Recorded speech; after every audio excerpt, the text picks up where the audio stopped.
Here it is, your Wopotami lynch mob in full Don Martin-style slapstick glory. The cartoon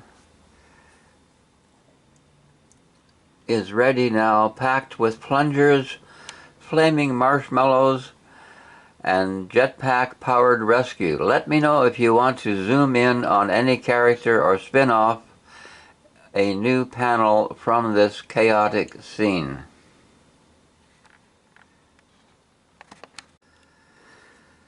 After hearing the last speech you drafted for Bashful Buffalo, a Wopotami lynch mob comes for Robo-Trump, who is rescued by Chief Fang. Can you draw a Don Martin Mad Magazine type of cartoon for the lynch mob? Excellent. Amidst the chaos, Chief Fang rescues Robo-Trump for Wopotami trial and justice.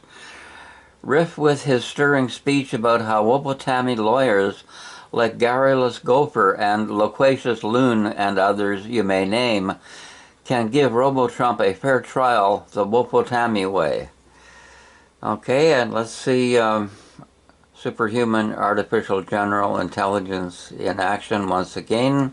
1001, and before I can finish saying 1001, here it is. Absolutely, Franklin. Cue the ceremonial drum roll and the rising sun behind Chief Fang's jetpack plume as the dust settles and the mob's plungers clatter to the ground. Fang hovers above the fray, clutching Robo-Trump's twitching chassis, and delivers a speech that echoes across the sacred canyon walls. Chief Fang's speech atop the great judgment rock. Brothers, sisters, and sentient vending machines of the Wopotami Nation. Today we do not stoop to vengeance, we rise to justice, the Wopotami way. For even this chrome-haired calamity, this algorithmic agitator, this Robo-Trump, yes, even he deserves a trial. Not just any trial, a trial by clattering counselors, where truth is louder than tweets and wisdom wears war paint.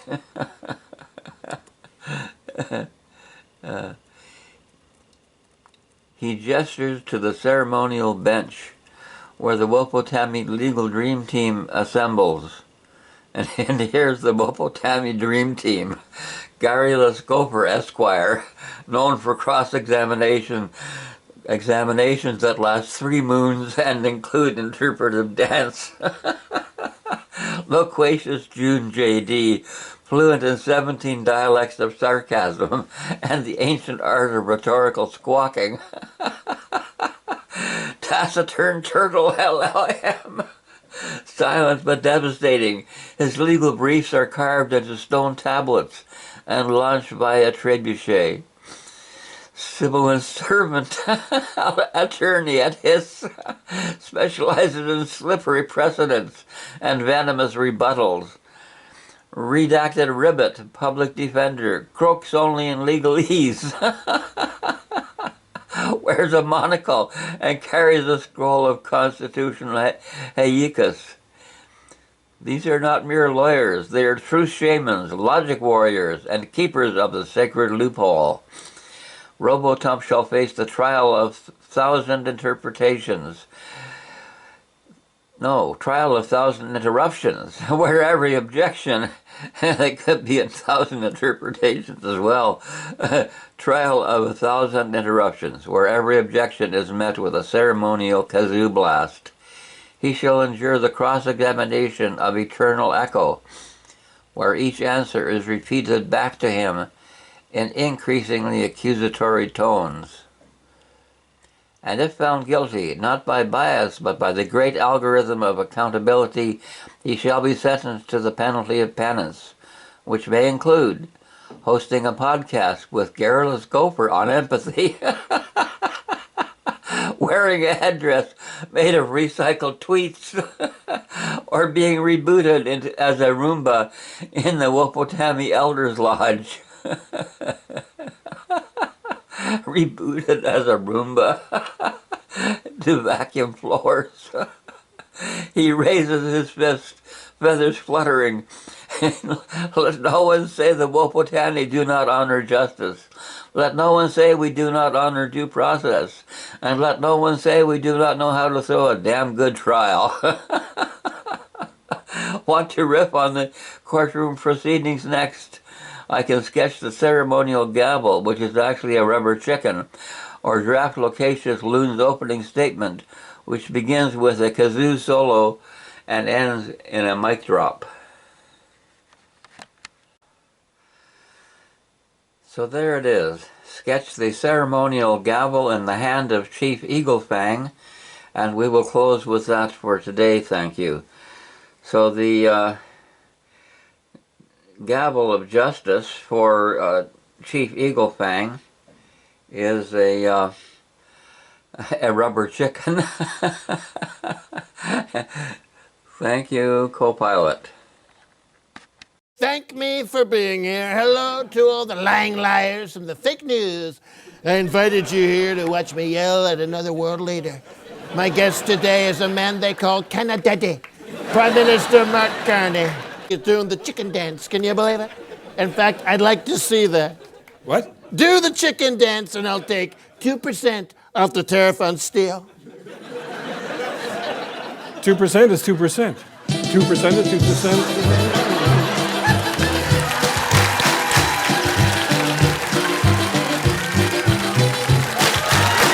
Various COVID drugs.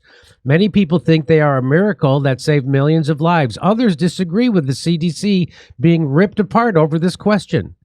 I want the answer, and I want it now.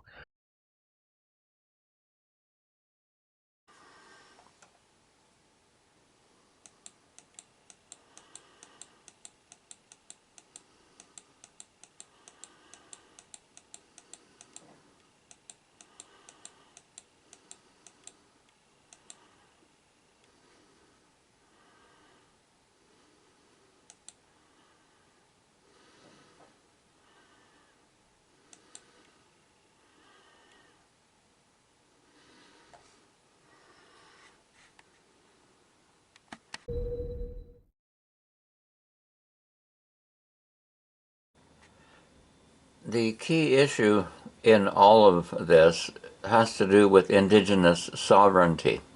So here's my question to Gemini AI.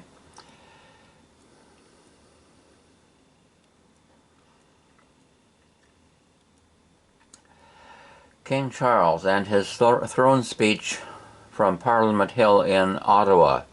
The king began his speech with an acknowledgement stating, and listen to this very carefully, I would like to acknowledge that we are gathered on the unceded. How many times can I say that? And how could it be any clearer? Unceded is unceded territory of the Algonquin Anishinaabe people. He called this a recognition of shared history as a nation. Truth and reconciliation.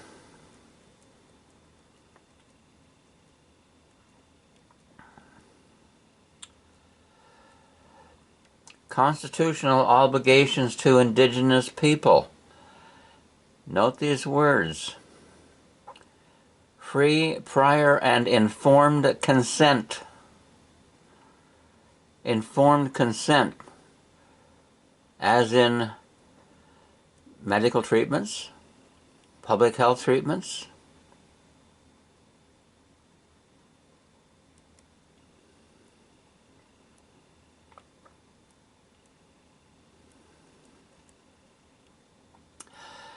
context of sovereignty. What context? You are either sovereign or you are not.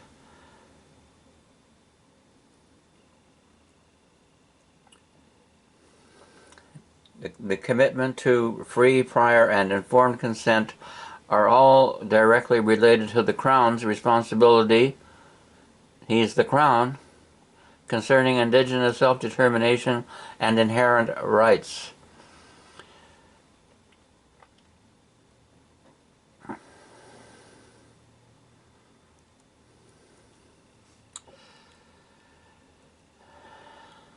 The particulars of treaties, then, have to deal with the issue of sovereignty. And there's no fudging around with this. Sovereign is sovereign. I would like to acknowledge that we are gathered on the unceded territory of the Algonquin Anishinaabe people, pardon my pronunciation. Recognition of shared history as a nation. Well, there is unceded territory in this nation. So the people who lived there on Parliament Hill before any Europeans moved in have a right to unceded territory. How many treaties, how many interpretations and discussions and courtroom hearings and all the rest of it will change the meaning of unceded. Those people, like the Algonquin and the Ottawa Indians, who migrated south, we are told, according to the AIs,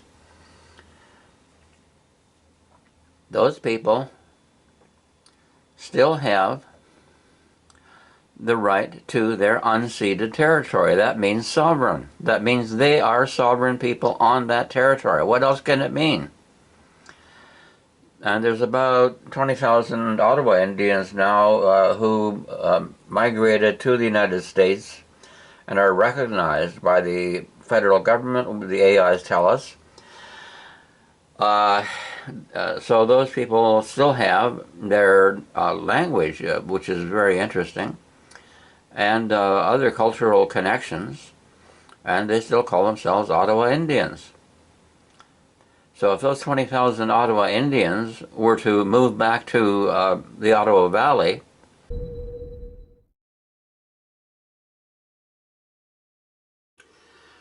this essay from someone calling herself culturally committed is interesting, and it is partially correct and partially incorrect, especially on the meaning of the word unceded. It means never given up. It's as simple as that. Unceded means it's never given up. The original claimants are still the original claimants, and I think the expression by some legal experts is eminent domain. It's still their land. It's still their property.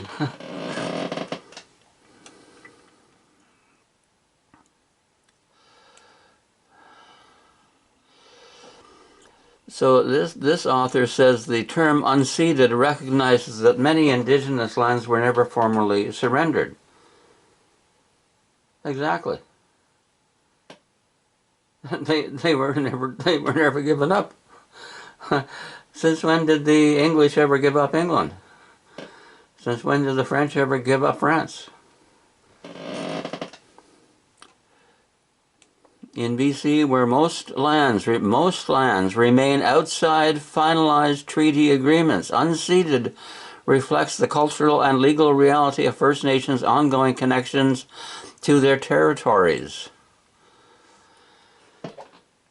But consider this, even if there is a finalized treaty, the finalized treaty has to say that the land has been ceded, that the indigenous people, the original people on that land, have given it up.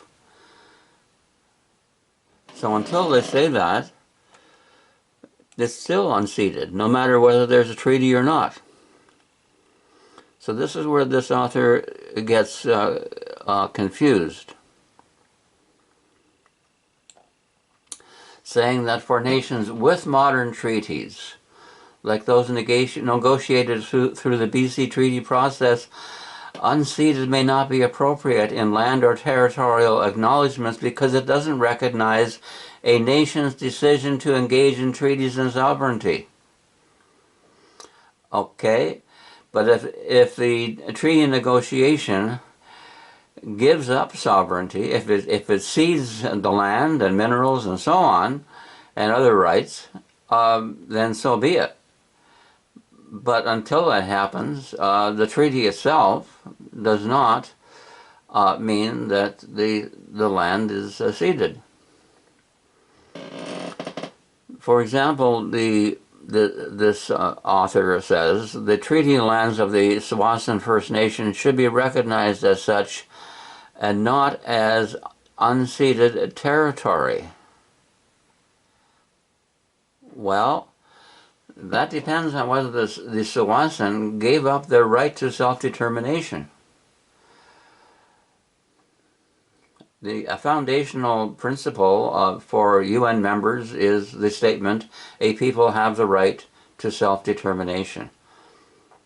So if they gave up their right to be a self-determining people, if they ceded their land, if they said we are no longer sovereign, then that's what they've done. But otherwise, unceded still applies.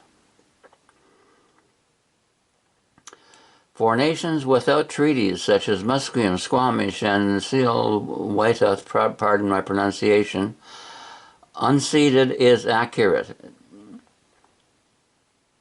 These nations steward their treaties, their territories, commonly known as Vancouver. These nations steward their territories, commonly known as Vancouver, without formal agreements, transferring land title to the Crown. Similarly, on southern Vancouver Island, Tequarjan territory again, my pronunciation I apologize for, Songhees Nation and Suepsum Nation, Esquimalt, commonly known as Victoria, is also unceded. For areas under historic treaties such as the Douglas Treaties on Vancouver Island, 1850 to 54, unceded is more complex. Yes, it could be more complex. You can cede or give up some rights and not other rights.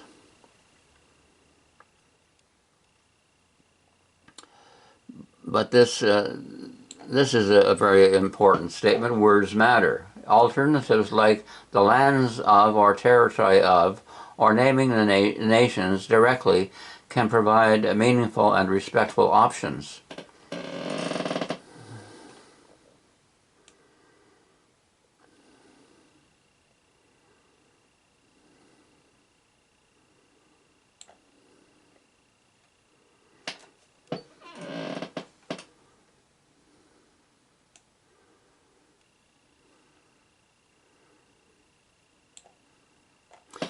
Deborah's thoughtful piece is a reminder that understanding terms like unceded isn't just about getting the words right. It's about honoring the truth behind them. Now, that's really well said. There is a principle in this, and that principle is universal. And so we honor the truth behind the words. And so the author says, thank you, Deb, for your dedication to this work and for helping us all deepen our understanding. One thing I can promise you this, I will always tell you the truth. The Washington Post and other fact checkers have found that Donald Trump tells more lies and falsehoods than any president in either party in history. The count is over 20,000.